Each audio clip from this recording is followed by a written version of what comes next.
Bismillahirrahmanirrahim. Today, I want to talk about the IELTS phobia.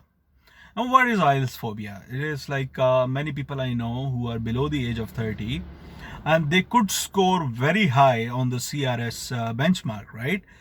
But they have this IELTS phobia and they are not able to just gather the courage to go out and take that exam. Like they have linguistic skills, right? I mean, English is not a problem for them. Like some people have been working for a long time in an environment where you do not speak English, okay?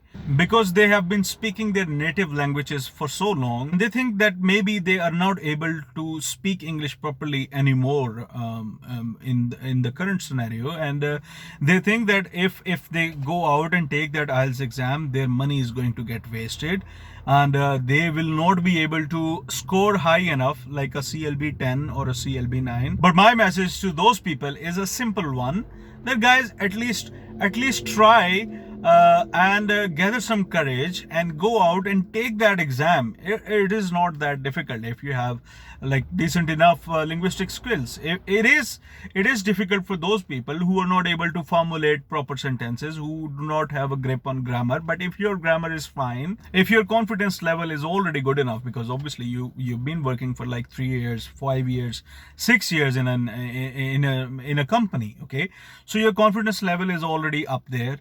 Your grammar is already up there. You have a decent enough vocabulary. Like you don't need Oxford level vocabulary to appear in an IELTS exam. Like if your vocabulary level is simple, but you know how to utilize that, how to insert that in the right places, then you would be able to score good enough. And fearing about the result is not the solution.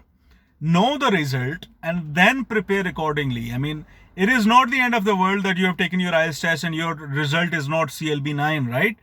You can always appear again after a preparation of 2 weeks, 3 weeks. I mean, people I know who have resigned from their jobs just to prepare for IELTS. I mean, it is not a big thing. And if you are resigning from your job just to prepare for IELTS, that is the preliminary stage of Canadian immigration, then you are financially well off, and you don't need Canadian immigration. Maybe you could think about the startup visa or the investor visa, because you were born with a silver spoon, okay? But if you were like me, then you should attempt an IELTS exam and hope for a splendid CRS score and ace that CRS chart and get that ITA, okay? Because FSW is going to resume soon. I know there are some problems right now. People in India, many of my subscribers, they are not able to book their IELTS test because of the the lockdown situation in India. But in other countries, it is not like that. And even in India, you would be able to get a date after a month or two.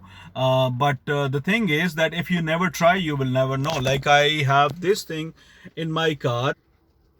It is to remind me every time that if you never try, you will never know. Okay. So with that message, I'm going to sign off, and please get out of that IELTS phobia and go and write that exam, because you are going to ace that. Arif Takhar is signing off.